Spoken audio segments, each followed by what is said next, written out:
যত বিপদই হোক না কেন, যত বড় বিপদে আপনি পড়েন না কেন, এই দোয়াটি পড়বেন, আপনি সাথে সাথে ফলাফল পাবেন। আল্লাহ আপনাকে সাথে সাথে বিপদ থেকে মুক্ত দান করবেন। এই কথা আমি বানোয়াটভাবে বলছি না। যেই কোনো তাফসিরের কিতাব খুলেন, সূরা তারিকের, সূরাতুল বুরুজের তাফসির আপনি পড়েন, ছোট্ট একটি বালকের ঘটনা আপনি পাবেন। এটা কোনো বানোয়াট কথা নয়, আপনারা লিখে রাখুন।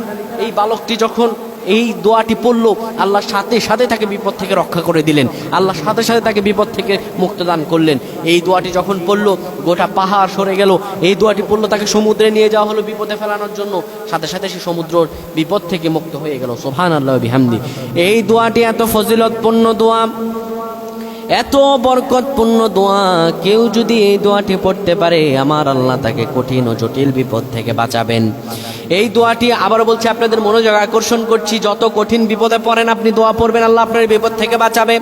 দোয়াটি হলো আল্লাহুম্মা কফিনিহিম বিমা শি'তা, আল্লাহুম্মা কফিনিহিম বিমা শি'তা।